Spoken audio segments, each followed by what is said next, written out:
Nobody is perfect. A heart-touching story about self-worth. Tales by D.L. Hook.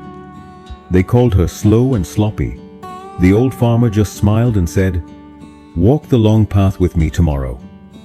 By morning, wildflowers were blooming exactly where her water had spilled.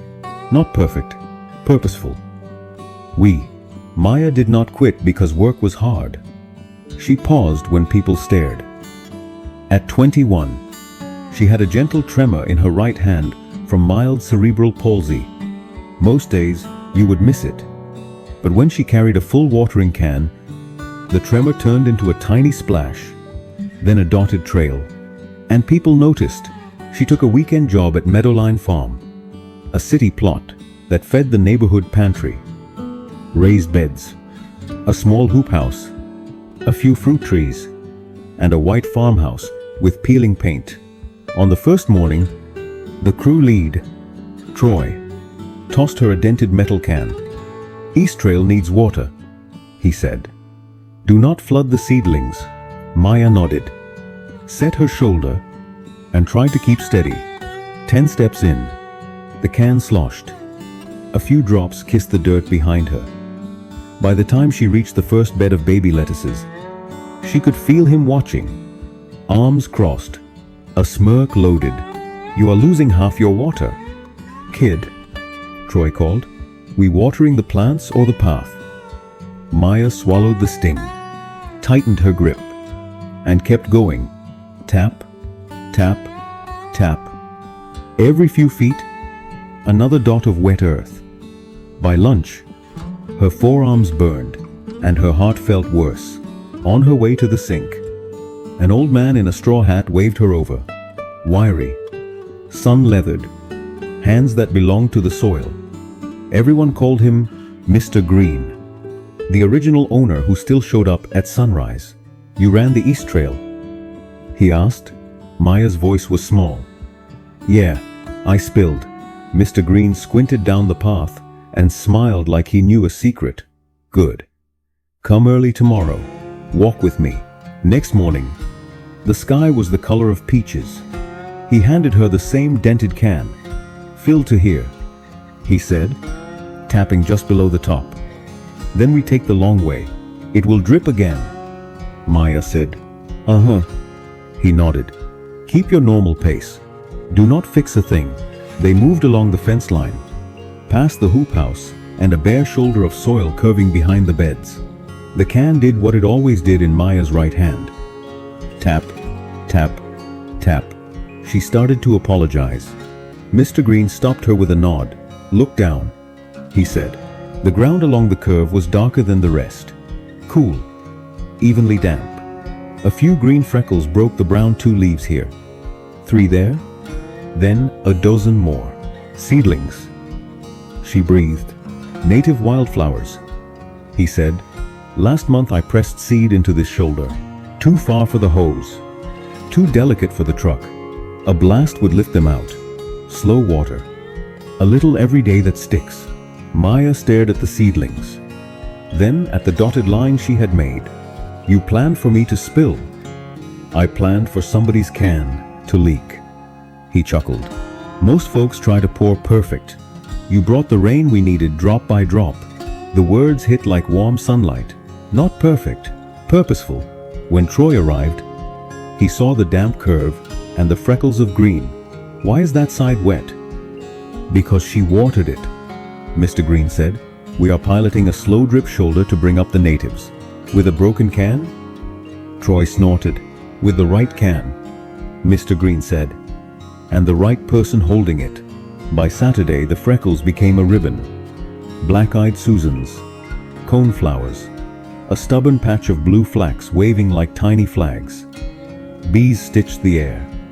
Joggers on the greenway slowed to take photos. A kid pointed and said, "It is like the ground learned to smile." Mr. Green handed Maya a cheap moisture meter and a notebook. "Measure every 15 feet. Write the numbers. Let the math talk back to that voice in your head." 2 inches down. The shoulder she watered read 12%. The unwatered side, 5. She wrote it down, steadying the page with her left hand. 12, 5, Flowers, bees, thank yous. The numbers began to feel like a shield. Troy still did not buy it. That can is a liability, he told the crew. We need control, not drips. Maya surprised herself by answering. Some roots need a shower, not a fire hose. Not a fire hose. Mr. Green smiled at her and turned to Troy. We are rolling the model to the south trail. Slow drip shoulder. Daily pass. No truck. Maya leads. Her. Troy said too loud. She spills. That is the point, Mr. Green said. And just so you are clear, she did not waste water. You wasted a month believing only one way of watering counts. The south trail became Maya's small lab. She swapped the dented can for a short cart with 2 recycled jugs. Pinholes along the seam made twin dotted lines as she walked. She kept her rhythm. In for 2, out for 4.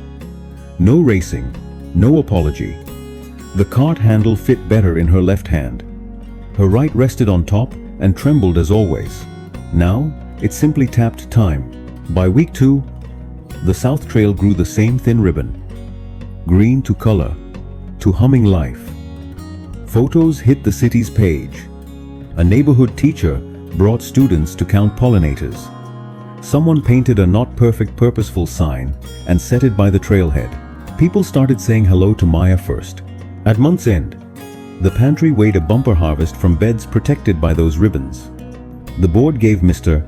Green a small grant to build more drip walk carts for other routes. He slid the envelope to Maya. You are writing the training, he said. Short, simple, kind, like the water. She laughed. I do not even like being looked at. Then, they will listen closer, he said. On training day, Maya spoke to her notes, not to faces. Not all of us are built for perfect pause, she said, voice steady. That does not make us mistakes. It means we belong where slow water matters. She showed the cart, the pinholes, the meter, the numbers, the ribbon map in bright marker, and then she said the line that was hers now. Please stop trying to fix what makes you useful. 2 simple teachings had carried her here.